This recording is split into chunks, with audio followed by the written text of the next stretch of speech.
আসসালামু আলাইকুম প্রিয় ভিউয়ার্স, আশা করি মহান আল্লাহর রহমতে যে যেখানে আছেন ভালো আছেন, সুস্থ আছেন।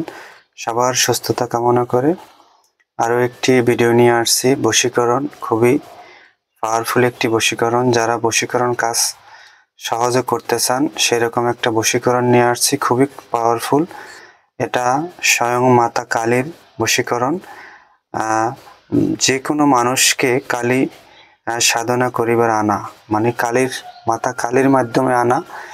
যত দূরে থাকুক, যত এলাকা, আপনার এলাকা থেকে অন্য এলাকায় থাকুক, দেশের ভিতরে যদি থাকে 72 ঘন্টার ভিতরে আপনার কাছে হাজির হবে। আর আপনার পাশাপাশি এলাকায় থাকলে 24 ঘন্টা আর 2 ঘন্টা 2.5 ঘন্টা অনেকেই বলে, কিন্তু যদি কাছাকাছি থাকে তাই তাৎক্ষণিক আপনার কাছে চলে আসবে। আর যদি এক জেলার থেকে অন্য জেলায় থাকে তাহলে যতক্ষণে ওই নারী আপনার কাছে না আসতে পারবে ততক্ষণে কোনো আহার করতে পারবে না। এমন একটা কালী চালান মন্ত্র। সবার কাছে অনুরোধ, ভিডিও শুরু থেকে শেষ পর্যন্ত দেখবেন, কথাগুলো শুনবেন। যদি আপনার ভালো লাগে তারপরে এই বশীকরণ কাজটি করবেন। এটা করতে হবে শ্মশানে বসে। এটা মা কালীর একটি সাধনা বশীকরণ। এটা শ্মশানে বসে করবেন। প্রথমে এই নকশাটা ভোজপাতায় জাফরান কালি সঙ্গে গোলাপ জল দিয়ে ভোজপাতায় ডালিমের ঠাল দিয়ে অঙ্কন করবেন। করে আপনার, যদি আপনি ছেলে হন ডান হাতে বাঁধবেন আর মেয়ে হলে বাম হাতে বাঁধবেন। তারপরে একটি কবুতর নেবেন। যদি ছেলেকে আনতে চান তাহলে একটি পুরুষ কবুতর নেবেন, আর মেয়েকে আনতে চাইলে একটি মেয়ে কবুতর মানে পায়রি কবুতর নেবেন। সেই কবুতরটাকে মাকে, যখন কাজটা করবেন পূর্ব দিকে বসে মাকে পূজা করবেন। কিছু জবা ফুল, কিছু মিষ্টি, এক কথায় মা কালীকে যেরকম পূজা করে সেরকম ভক্তি করে পূজা করে সেখানে সিঁদুরও দিবেন। মা কালীকে একটা চিহ্ন এঁকে মাটিতে সেই সিঁদুর টিঁদুর লাগাবেন।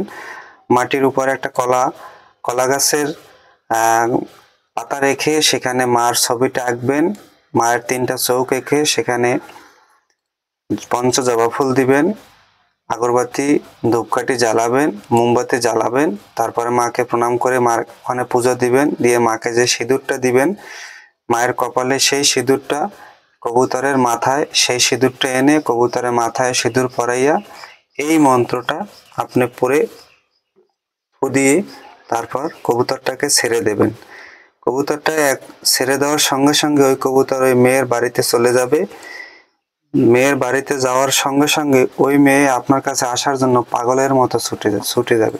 সঙ্গে সঙ্গে কাছে থাকুক, কাজ করা অবস্থায় থাকুক, যে অবস্থায় থাকুক ওই অবস্থায় আপনার কাছে চলে আসবে। এটা একটা চালান, তবে অন্যায় কাজে এটা ব্যবহার করবেন না। সবার কাছে অনুরোধ, অন্যায় কাজে কিন্তু এটা ব্যবহার করা কোনো রকমই যাবে না, কারণ জগৎমাতা কালীর এই চালান। আপনি যদি অন্যায় কাজে ব্যবহার করেন তাহলে কিন্তু মাতা আপনাকে ছেড়ে কথা বলবে না। আর যে কোনো সাধনা বা যে কোনো চালান করার আগে নিজের শরীরটা ভালো করে বেঁধে নেবেন, বন্ধন করে নেবেন, তারপরে চালান কার্য করবেন। মাসুক যত দূরে থাকুক না কেন আপনি আপনার কাছে টেনে আনতে পারবেন। সবাই ভালো থাকবেন, সুস্থ থাকবেন।